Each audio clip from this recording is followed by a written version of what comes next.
obtain a breakdown of exactly where this 60 billion went. Kasi kung tutuusin, pag susuma sa accounting po, ito na ang ikalawang release or ikalawang pagbibigay ng GAA sa PhilHealth. So, ang mahirap dito, para kang nag-double release. Kasi nagbigay na tayo noon, pagkatapos magbibigay ngayon, pero walang refund as such. I'm fully aware that the Constitution requires that there should be a GAA allocation for any release of any government entity. However, it should be kept in view that this is like a second release na. So anong ginamit? Anong pinaggamitan ng 60 billion? Pwede ba magtanong nun?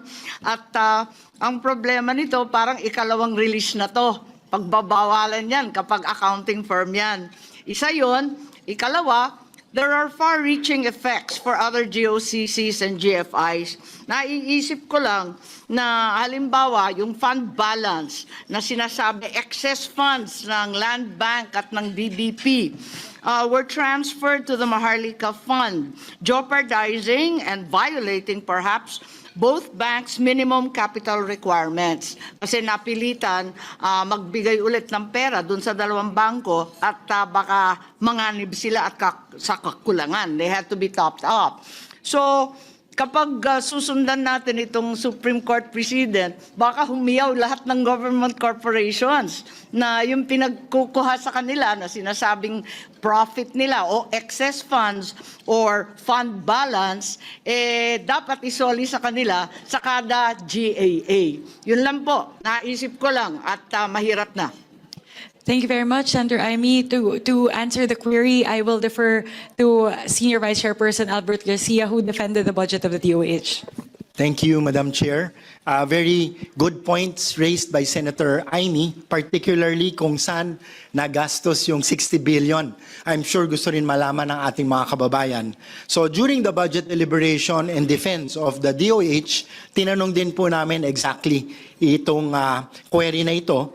And break down po nila yung 60 billion, out of which 27.45 billion napunta po doon sa nabanggit kanina yung public health emergency benefits and allowances for healthcare and non-healthcare workers during COVID-19. Ito po yung matagal ng utang, pero finally ay nabayaran na po last year, if I'm not mistaken, galing po doon sa 60 billion. So that's 27.45 billion. Then an additional 10 billion dinagdag po sa medical assistance to indigent and financially incapable patient or MIFIP. So that's an additional 10. Tapos 4.1 billion napunta po sa procurement of various medical equipment for DOH, hospitals, LGU hospitals, and primary health facility. And another 3.37 billion napunta po sa tatlong DOH health facility.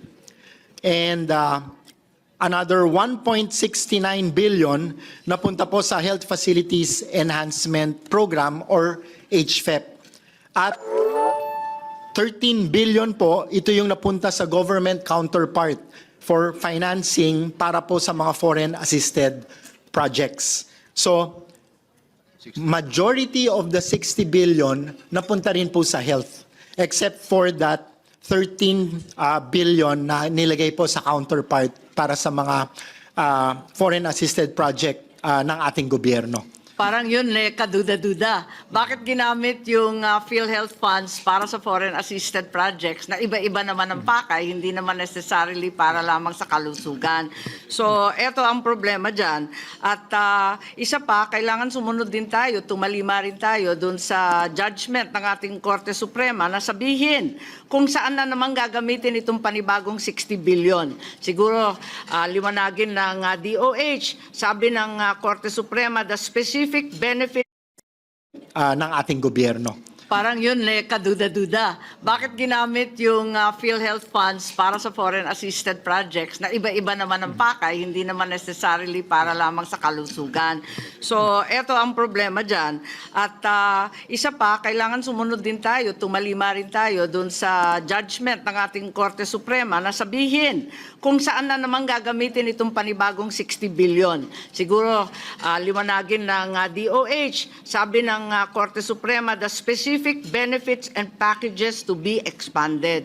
So dapat ilista na rin nila yung 2026, wag lang natin ibigay yung 60 billion as refund, bahala na kung anong breakdown at kung saan-saan na naman, baka maligaw na naman 13 billion. Walang ganyanan. Tama Mr. po, Chair. Madam Chair, yung sinabi ni Senator Amy. This was done before the Supreme Court decision at nag-decide na po yung Supreme Court na talagang mali. Kaya sinosoli po natin.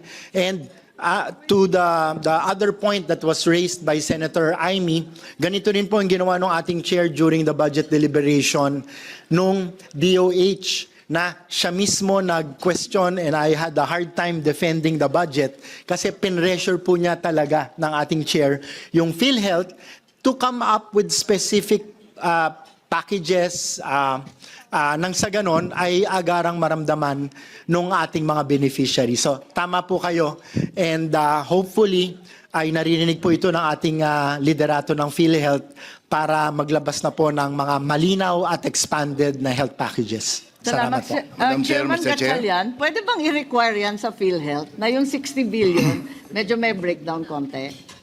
Mr. Chair, Yung rinimit sa DOF? Yes. Kasi Yeah, actually, yun ang sabi ng Korte Suprema, asan yung specific Yeah, actually, benefits meron ko? silang submission sa atin ng DOF kung saan nila ginamit. We can furnish Your Honor about That's the past po. But since we're going to be allocating anew in the 2026 GAA, pwede bang ilista rin nila yung 60 billion kung saan nila igagastos yun?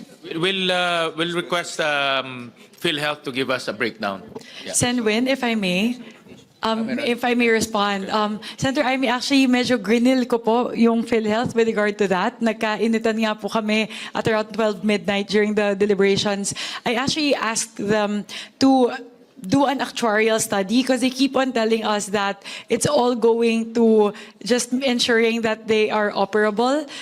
Sabi ko, hindi. Dapat i-expand nyo yung benefits package ninyo, dapat gamitin nyo yan para ibaba yung premium contributions ng members, dapat bayaran ninyo yung accountability ninyo sa hospital, hindi po sila makakommit. So, ano po, I've been asking for that data po from PhilHealth for the last, since September actually, since mid-September, and until now po, they're not able to give that information. Salamat, Chair.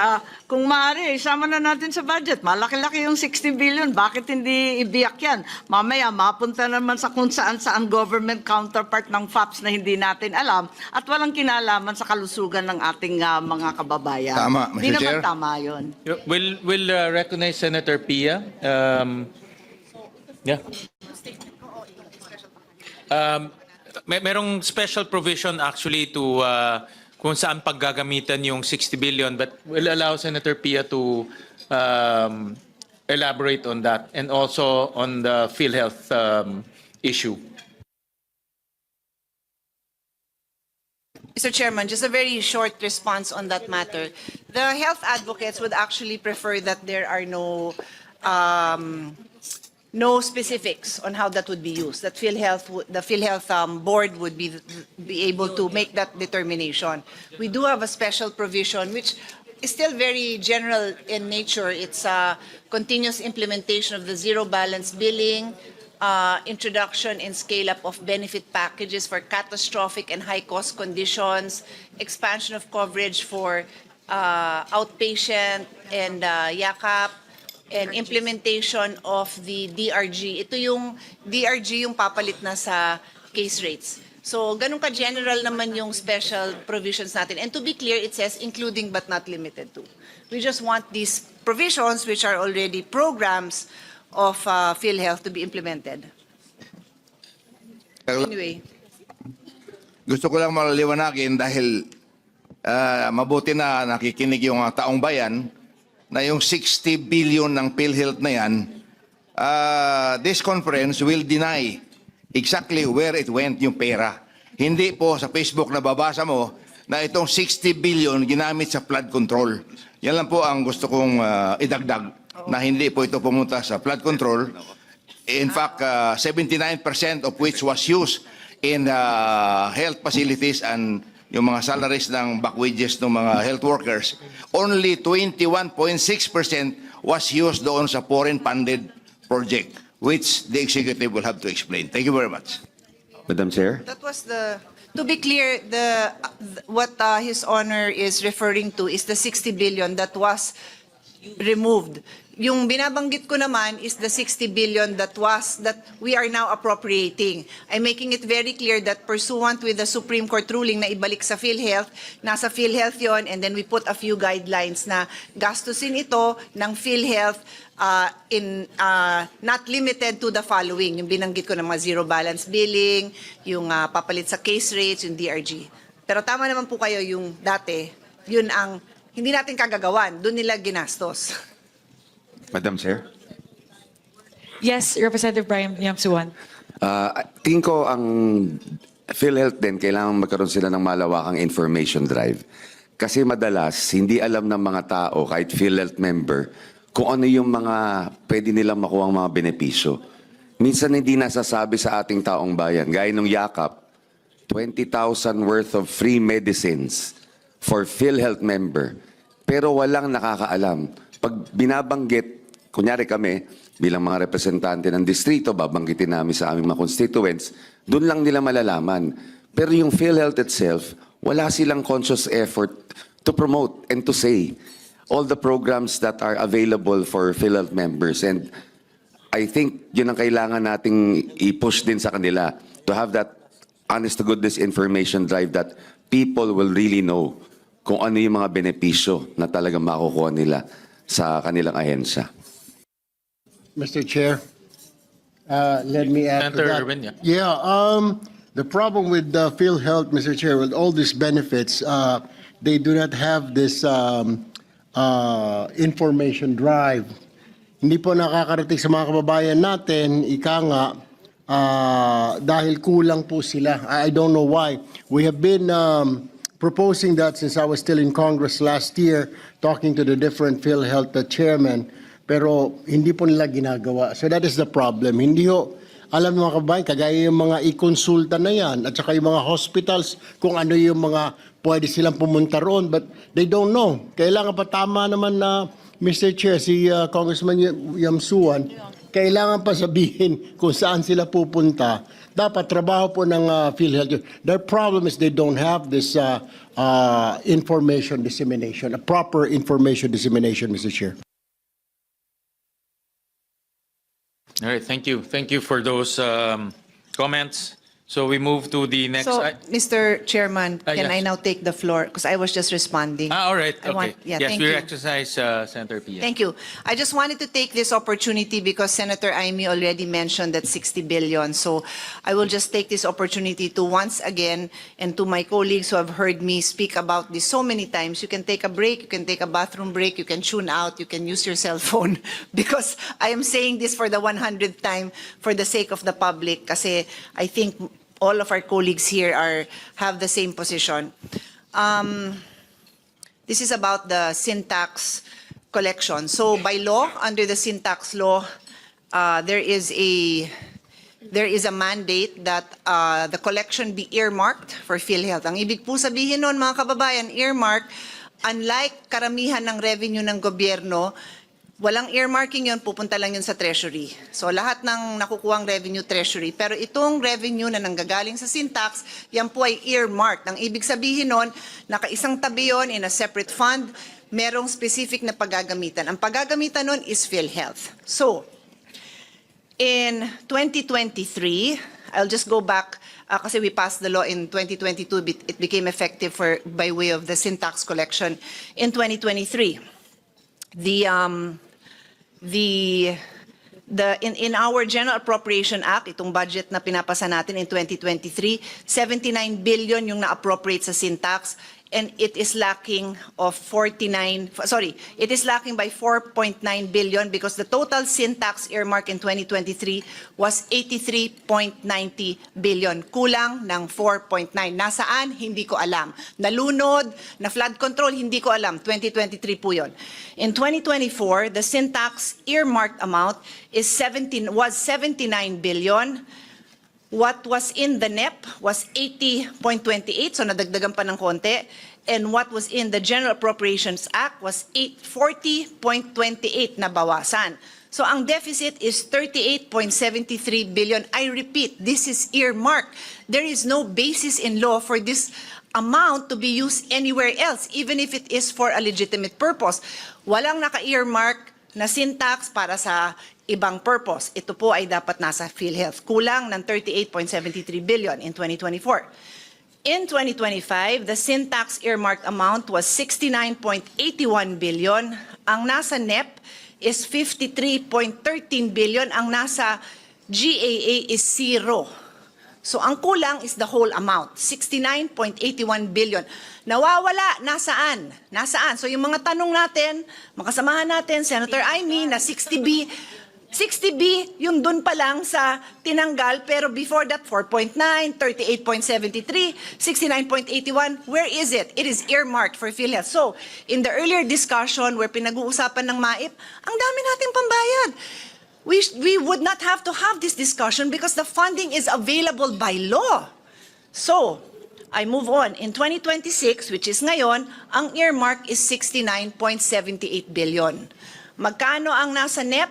53.26 billion. Ano kulang? 16.52 billion. We have the power.